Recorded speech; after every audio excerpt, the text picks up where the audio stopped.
Fact news में आपका स्वागत है। ऐसा कहा जाता है कि कर्मों का हिसाब जरूर होता है। जो जैसा कर्म करता है उसके साथ भविष्य में वैसा ही होता है। अगर इस जन्म में हिसाब न हो पाए या हिसाब पूरा न हो पाए तो अगले जन्म में जो है उसकी सजा मिलती है या फिर उसका फल मिलता है। हम सब ने यह देखा होगा कि हमारे आसपास कई बार हम देखते हैं कि बहुत छोटे बच्चे 6 महीने के, 1 साल के या नवजात ही या 5 साल के बच्चे किसी गंभीर बीमारी से पीड़ित हो जाते हैं। तब हमारे मन में यह सवाल उठता है कि आखिर इस मासूम की क्या गलती, आखिर इसने ऐसा कौन सा कुकर्म कर दिया जिसकी भगवान इसे सजा दे रहे हैं। इस तरह के सवाल लेकर महाराज प्रेमानंद जी के दरबार में एक महिला पहुंची, जो महाराज प्रेमानंद से बताती है कि बाबा, ये मेरा छोटा सा बच्चा है और यह कैंसर से पीड़ित है। मुझे समझ नहीं आता आखिर भगवान इसे किस बात की सजा दे रहे हैं। प्रेमानंद महाराज बड़ी तसल्ली से सांत्वना देते हुए इसका जवाब देते हैं। प्रेमानंद जी कहते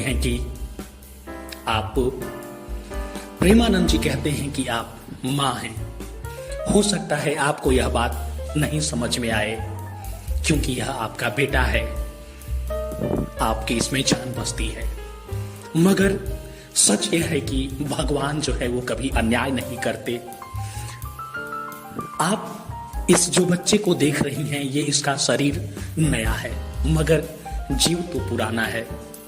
इस जीव ने पहले कौन से अपराध किए होंगे, कौन से कुकर्म किए होंगे, ये हमें नहीं पता, लेकिन ईश्वर जानता है।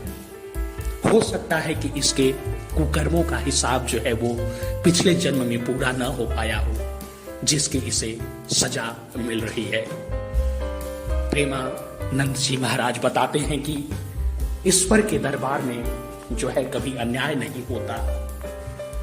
आजकल जैसे जो तकनीक है कि हम किसी चीज का रिप्ले देख लेते हैं, अगर ऐसा कुछ होता जिससे हम यह देख पाते कि किस व्यक्ति ने पिछले जन्म में किस तरह के कुकर्म किए थे, घृणित अपराध किए थे, अगर उसको आप देख पाती इस बच्चे में जो जीव है उसका, तो आप सब जरूर यह कहते कि यही होना चाहिए, जो हो रहा है सही हो रहा है।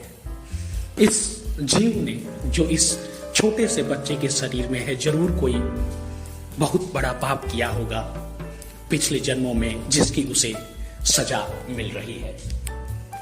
बात यहीं पर खत्म नहीं होती। प्रेमानंद जी महाराज इस वीडियो क्लिप में आगे बताते हैं कि इसीलिए कहा जाता है भजन करिए। प्रेमानंद जी महाराज इसका रास्ता बताते हैं, उपाय सुझाते हैं कि कैसे अपने कर्मों की सजा से मुक्त हुआ जा सकता है। तो वो कहते हैं कि भजन करिए, ईश्वर की आराधना कीजिए। ऐसा कहा जाता है कि भगवान का भजन कीर्तन करने से, उनसे क्षमा याचना मांगने से लाभ होता है और आपसे पिछले जन्मों में जो कुछ हुआ, ताकि उसकी सजा आपको इस जन्म में न मिले या कम मिले, इसका यही एक रास्ता है कि ईश्वर का पूजा पाठ करिए, ध्यान लगाइए, भजन कीर्तन करिए, तभी आपके कष्ट जो है वो दूर हो सकते हैं।